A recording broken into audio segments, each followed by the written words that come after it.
कहते हैं सिकंदर इतिहास का पहला ऐसा राजा था जिसके नाम के साथ महान शब्द जुड़ा। सिकंदर या अलेक्जेंडर नाम के आज दुनिया में 1 करोड़ से ज्यादा लोग हैं। जब सिकंदर जिंदा था तो लोगों के लिए जीत का मतलब ही सिकंदर हो गया था। वो सिकंदर जो आज तक एक भी जंग नहीं हारा था और जिसने दुनिया को जीतने का सपना देखा था। पर सिकंदर महान क्यों था? आखिर क्यों अपने समय के सभी राजाओं से अलग था सिकंदर? आज हम यही जानने की कोशिश करेंगे, तो बने रहिएगा वीडियो के अंत तक हमारे साथ। वीडियो शुरू होने से पहले चैनल को सब्सक्राइब करना और बेल आइकन दबाना मत भूलिएगा। सिकंदर मकदूनिया के राजा फिलिप का बेटा था।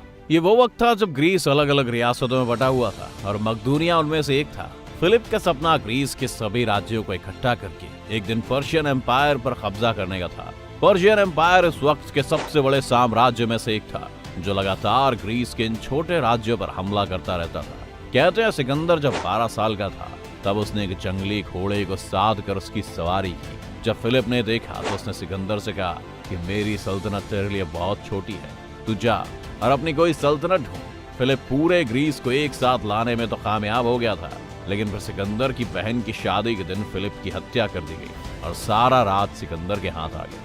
नई रिसर्च से ये भी सामने आया है कि यूं तो सिकंदर और फिलिप के रिश्ते बहुत अच्छे थे, लेकिन वक्त गुजरते गुजरते दोनों में मतभेद होने लगे थे। साथ ही फिलिप ने सिकंदर की मां को तलाक देकर एक दूसरी औरत से शादी कर ली थी, जिसने सिकंदर की गद्दी के दावे को कमजोर कर दिया था और ये मुमकिन था कि शायद सिकंदर ने ही फिलिप को मरवाया हो। सिकंदर उस वक्त के महान दार्शनिक अरस्तु या एरिस्टोटल का भी शिष्य था और सिकंदर का मानना था कि अगर आसमान में 2 सूरज नहीं हो सकते तो धरती पर 2 राजा कैसे हो सकते हैं। सिकंदर ने 19 साल की उम्र में ग्रीस छोड़ दिया और पर्शिया पर हमला बोल दिया।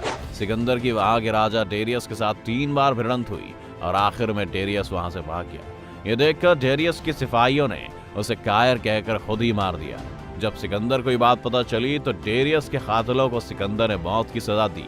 साथ ही पूरे पर्शियन रीति रिवाजों के साथ डेरियस के शरीर का सम्मानजनक तरीके से अंतिम संस्कार भी कराया। सिकंदर के बारे में जो बात सबसे ज्यादा लोगों को भाती है वो ये है कि उसका बाकी राजाओं के साथ व्यवहार। सिकंदर जंग से पहले ही राजाओं को समन भेज देता था कि अगर वो उसके अधीन आ जाएं तो वो युद्ध नहीं करेगा और उन्हें अपने इलाकों पर सिकंदर की तरफ से ही राज करने देगा।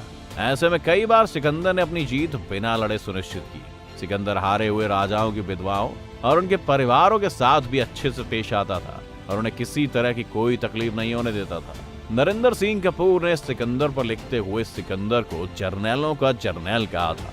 वो आगे बताते हैं कि एक बार सिकंदर ने 400 मील की यात्रा सिर्फ 11 दिन में पैदल करने की ठानी थी। यात्रा के दौरान सिकंदर के सिपाही थक गए और सभी आराम करने लगे। इस यात्रा में पानी की बहुत कमी थी। जब 2 सिपाही दूर से पानी लेकर आए तो सिकंदर ने तब तक पानी पीने से मना कर दिया जब तक कि उसकी फौज के आखिरी सिपाही तक की प्यास नहीं बुझ जाती। कहते हैं जब सिपाहियों ने सुना तो उनमें एक नया जोश आ गया और उन्होंने सिकंदर से दुनिया को उसके कदमों पर ला देने का वादा किया।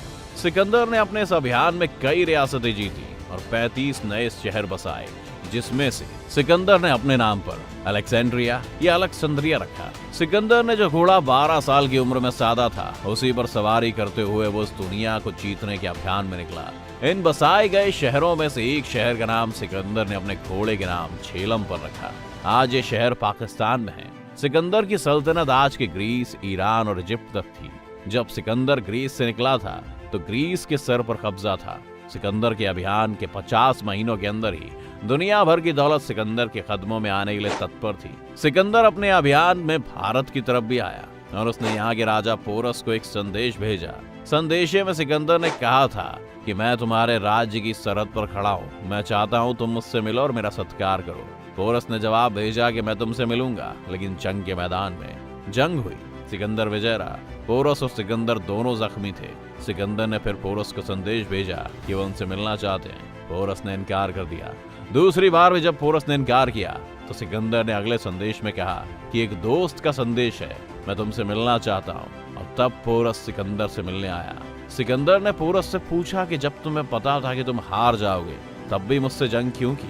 पोरस ने कहा कि सिकंदर, तुम बहुत बहादुर हो और मैं अपनी बहादुरी तुमसे नापना चाहता था।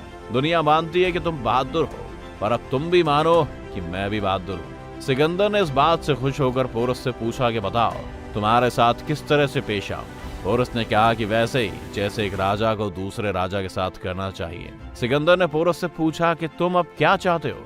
पोरस ने सिकंदर से कहा कि मेरे पहले जवाब में ही सभी जवाब हैं। सिकंदर भी पोरस को सराय बिना नहीं रह पाया और उसने पोरस के राज्य में कुछ और इलाकों को जोड़कर उसे उसका राज्य वापस कर दिया।